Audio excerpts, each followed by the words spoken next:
আসসালামু আলাইকুম। আজ আরও নতুন একটি ভিডিও নিয়ে চলে আসলাম আপনাদের মাঝে। আশা করি যে যেখানে বসে আমার এই ছোট্ট ভিডিওটি দেখতেছেন, তো সকলেই আল্লাহর রহমতে আপনারা সবাই ভালো আছেন। আপনাদের দোয়াতে আল্লাহর রহমতে আমিও অনেক ভালো আছি। তো আজকের যে ভিডিওটি নিয়ে চলে আসলাম, দেন এটি একটি হচ্ছে ডিজাইন ভিডিও। তো এর আগের হচ্ছে আমি ৫টা ড্রেসের ভিডিও আমি আপনাদের দিয়েছিলাম আর বলেছিলাম যে না দেন আমি ৫টা ড্রেসের ডিজাইন কিন্তু আপনাদের সাথে শেয়ার করব। তো আমি শেয়ার করার জন্য চলে আসলাম। আজকে হচ্ছে যে সাদা এবং টিয়া কালারের ভিতরে হচ্ছে ডিজাইনটা আমি করে নিচ্ছি। আর ডিজাইনটা খুবই সিম্পলভাবে করে নিচ্ছি আমি। প্রথমে হচ্ছে ৩টা ফুল দিয়ে এখন হচ্ছে আমি সুন্দর করে হচ্ছে পাতাগুলো দিয়ে দিচ্ছি। আর যে ছোট ছোট ফুটাগুলো দিচ্ছি দেন এগুলোর ভিতরে খুবই সুন্দর ডিজাইন হবে।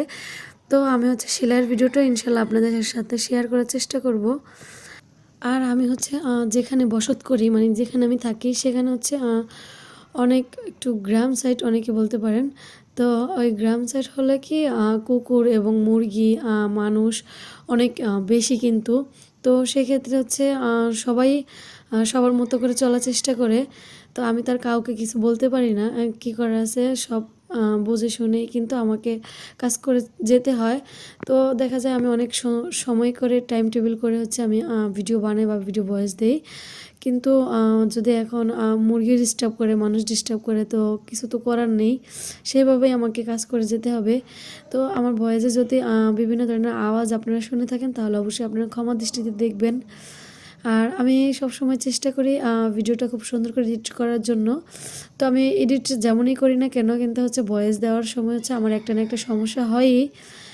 মানে যে কোনো হচ্ছে একটা জিনিস আমাকে ডিস্টার্ব করবেই।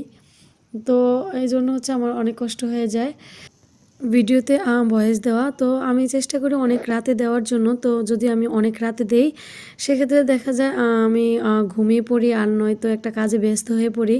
তখন হচ্ছে আমার ভিডিওটা এডিট করা হয় না। আমার সকালবেলায় বেশিরভাগ আমি ভিডিওটা এডিট করে থাকি। তো সেজন্য আমার অনেক বেশি প্রবলেমে পড়তে হয় ভিডিওটা এডিটের ক্ষেত্রে। তো কোনো ব্যাপার না, আপনারা সবাই একটু কষ্ট করে ক্ষমার দৃষ্টিতে দেখবেন। আর যারা আমার চ্যানেলে নতুন আপুরা আছেন তারা অবশ্যই আমার এই চ্যানেলটি লাইক কমেন্ট শেয়ার করে রাখবেন আর সাবস্ক্রাইব করে দেবেন। যারা পুরাতন দর্শক আপুরা আছেন তাদেরকে অসংখ্য ধন্যবাদ আমার এই ছোট চ্যানেলটি সাবস্ক্রাইব করে রাখার জন্য আর লাইক কমেন্ট শেয়ার করার জন্য। তো আমি আজকের মতো নিচ্ছি বিদায়। আপনারা সবাই ভালো থাকবেন। আপনাদের জন্য আবার আসবো নতুন অন্য কোনো ভিডিও নিয়ে। ততক্ষণ সবাই ভালো থাকবেন। আল্লাহ হাফেজ।